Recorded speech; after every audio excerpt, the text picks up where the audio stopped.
নুপুরের দাম 1000 টাকা হলেও তার স্থান পায়ে, আর টিপের দাম 2 টাকা হলেও তার স্থান কপালে।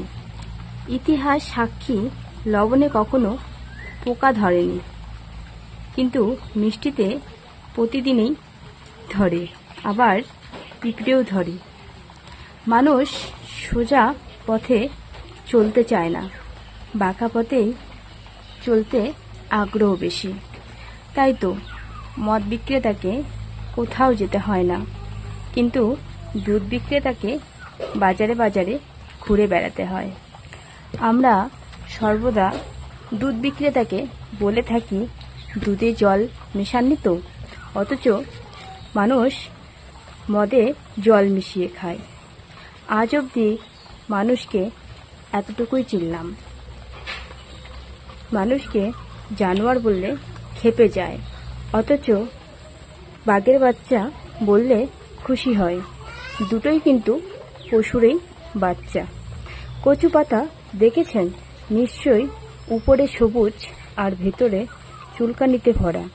ঠিক তেমনি কিছু মানুষ আছে, বাইরে থেকে দেখতে ভীষণ সুন্দর, পরিপাটি, কিন্তু ভিতরটা হচ্ছে আবর্জনায় ভরা। সাপ দুধ খায়, আবার সেই দুধ খেয়ে উগড়ে দেয়, আর গরু ঘাস খেয়েও দুধ দেয়। সুতরাং দোষটা খাবারের নয়, পার্থক্যটা স্বভাবের। নিজের যোগ্যতা নিয়ে কখনো অহংকার করবেন না। মনে রাখবেন, পাথরও কিন্তু তার নিজের ওজনের জন্যই জলে ডুবে যায়। কি আজব এই দুনিয়া! জানেন, যার চোখে ঘুম আছে তার কাছে ভালো বিছানা নেই, আর যার কাছে ভালো বিছানা আছে তার চোখে ঘুম নেই।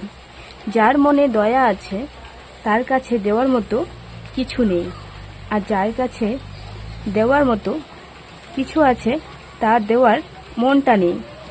যে সম্পর্কে কদর করতে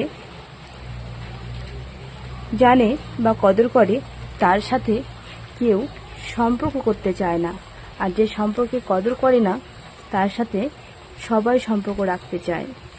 যার পেটে খিদে আছে তার কাছে পর্যাপ্ত পরিমাণে খাবার নেই, আর যার পেটে খিদে নেই তার কাছে খাবার নষ্ট করার মতো প্রাচুর্য আছে। একটা কথা সবসময় মনে রাখবেন, আপনি চাইলেই ধনী হতে পারবেন, কারণ আজকালকার দুনিয়ায় পয়সা কামানো বিশাল কোনো বড় ব্যাপার নয়। কিন্তু চাইলেই ভদ্র হওয়া যায় না, কারণ ভদ্রতা পারিবারিক শিক্ষা থেকে আসে, সেটা সবার নাও থাকতে পারে। তাই পারলে ভদ্রলোক হওয়ার চেষ্টাটা সবার আগে করবে। ধন্যবাদ।